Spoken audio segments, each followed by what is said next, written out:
ഗുരുതര ചട്ടലംഘനങ്ങളെ തുടർന്ന് സസ്പെൻഷനിലായിരുന്ന മുൻ എസ് പി സുജിത് ദാസിന്റെ സസ്പെൻഷൻ പിൻവലിച്ചു.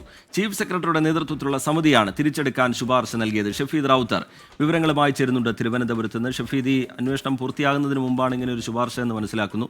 വിശദാംശങ്ങൾ എന്താണ് ഷഫീദ്? അർജിത്ത്, നമുക്കറിയാവുന്ന പോലെ തന്നെ PV അൻവർ ഉന്നയിച്ച ആരോപണങ്ങളെ തുടർന്ന് പോലീസിലടക്കം ഉണ്ടായ വിവാദങ്ങൾ, ആ വിവാദങ്ങൾക്ക് പിന്നാലെയായിരുന്നു ഈ സുജിത് ദാസിന് പുറത്തിരിക്കേണ്ടി വന്നത്. പ്രത്യേകിച്ച് MR കുമാറിന്റെ ലക്ഷ്യം വെച്ചുള്ള PV അൻവറിന്റെ ആരോപണങ്ങളിൽ ആദ്യ പടി എന്നുള്ളത് SP സുജിത് ദാസ് ആയിരുന്നു. മലപ്പുറം ക്യാമ്പ് ഹൗസിലെ മരമുറി ഉൾപ്പെടെയുള്ള കാര്യങ്ങൾ അത് വലിയ തലവേദനയാവുകയും പിന്നീട് അതുമായി ബന്ധപ്പെട്ട ഫോൺ സംഭാഷണങ്ങളടക്കം പ്രചരിക്കുകയും ചെയ്തൊരു പശ്ചാത്തലത്തിൽ കൂടിയാണ് സുജിത് ദാസിനെതിരെ നടപടിയെടുക്കാൻ അന്ന് സംസ്ഥാന പോലീസ് മേധാവിയും ആഭ്യന്തര വകുപ്പും തീരുമാനിച്ചത്.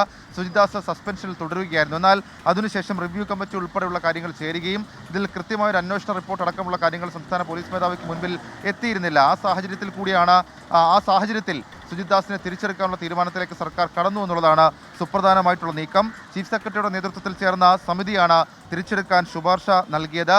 അന്വേഷണം പൂർത്തിയായിട്ടില്ല എന്നുള്ളത് ഒരു വളരെ പ്രധാനപ്പെട്ട ഒരു കാര്യമാണ്. മാത്രമല്ല, ഈ വിഷയത്തിൽ നിലവിൽ ഏതെങ്കിലും തരത്തിലുള്ള പോസ്റ്റിംഗ് സുജിത് ദാസിന് നൽകിയിട്ടില്ല. കഴിഞ്ഞ ദിവസം അദ്ദേഹം പോലീസ് ആസ്ഥാനത്ത് എത്തുകയും DGPക്ക് മുൻപാകെ ഹാജരാവുകയും ഒക്കെ ചെയ്തിരുന്നു. അതിന് പിന്നാലെ ഈ വിഷയത്തിൽ നിലപാട് മാറ്റുകയാണ് സർക്കാർ ചെയ്തത്. ഏതായാലും ആഭ്യന്തര വകുപ്പിനെ സംബന്ധിച്ച് വലിയ തലവേദന ഉണ്ടായ ഒരു സംഭവത്തിൽ കസേര തെറിച്ചത് സുജിത് ദാസിനായിരുന്നു ആദ്യം. അങ്ങനെ ആ കസേരയിലേക്ക് വീണ്ടും സുജിത് ദാസ് തിരികെ എത്തുന്നു എന്നുള്ളതാണ് ഏറ്റവും പ്രധാനപ്പെട്ട കാര്യം. റിജിത്ത്, ഷഫീദ് റാവുത്തർ തിരുവനന്തപുരത്ത് നിന്ന് വിശദാംശങ്ങൾ പങ്കുവയ്ക്കുകയായിരുന്നു.